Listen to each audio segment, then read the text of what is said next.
പാൽ cake 1/2 cup പഞ്ചസാര ഒരു പാനിലേക്ക് ഇട്ടിട്ട് ഇതിന് 1 ഗ്ലാസ് വെള്ളം ഒഴിക്കണം. അടുപ്പത്ത് വെച്ച് ഒന്ന് പാനിയാക്കി എടുക്കാം. ചായ വന്നിട്ടുണ്ട്, തീ ഓഫാക്കാം. ഇതിനു വേണ്ടി ഒരു ബൗളിലേക്ക് ഒരു മുട്ട ഉടച്ചൊഴിക്കാം. 2 ടേബിൾ സ്പൂൺ പഞ്ചസാര ഇട്ട് കൊടുക്കാം. പഞ്ചസാര പൊടിച്ചതോ അല്ല വെറും പഞ്ചസാരയോ ഇട്ട് കൊടുക്കാം. 2 ടേബിൾ സ്പൂൺ നെയ്യ് ഒഴിച്ചു.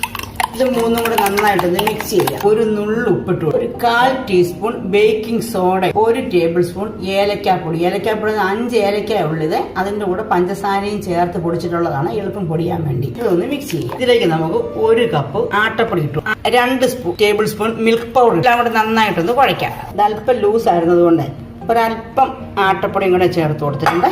ഇതുപോലെ നന്നായിട്ട് അകത്തേക്ക് വെച്ച് കുഴച്ചിട്ട് ഒരു ചപ്പാത്തി ഇതിന്റെ മാവ് പോലെ നമുക്ക് ഉണ്ടയാക്കി വെക്കാം. ഇനി നമുക്ക് അല്പം പൊടി വിതറി ഈ ചപ്പാത്തിയിലോട്ട് ഒന്ന് പരത്തിയെടുക്കാം. ഇതുപോലെ പരത്തിയെടുക്കാം. ചപ്പാത്തിക്ക് പരത്തുന്നത് പോലെ തിന്നായിട്ട് പരത്തണ്ട, ഇതുപോലെ അങ്ങോട്ട് പരത്തിയെടുക്കാവേ. എന്നിട്ട് ഇതുപോലെ കട്ട് ചെയ്തെടുക്കാം. ഏകദേശം ഒരേ വലുപ്പത്തിൽ ഇത് കട്ട് ചെയ്തെടുക്കാവേ. എന്നിട്ട് ഇതുപോലെ ഒന്ന് ഷേപ്പ് ചെയ്തെടുക്കാവേ. ഇനി ഒരു ചട്ടി അടുപ്പത്ത് വെച്ച് എണ്ണ ഒഴിച്ച് അത് ചൂടാകുമ്പോൾ അതിലേക്ക് ഇതിങ്ങനെ ഓരോന്നായിട്ട് ഇട്ട് കൊടുക്കാം. വലിയ തീ ആവരുത്, ചെറു തീയിൽ വേണം വറുത്തെടുക്കാൻ. ഇത് മറച്ചിടാം. ഇതുപോലത്തെ കളറാകുമ്പം ഇതെടുത്ത് നമ്മുടെ ചൂട് പാനിയില്ല, നേരത്തെ തയ്യാറാക്കി വെച്ചിരുന്ന ചൂട് പാനിയിലേക്ക് ഇടണം. ആ പാനിക്ക് ചൂട് വേണേ. ചൂടിനകത്തുനിന്ന് എടുത്ത് ഈ ചൂട് പാനിയിൽ തന്നെ ഇട്ട് കൊടുക്കണേ.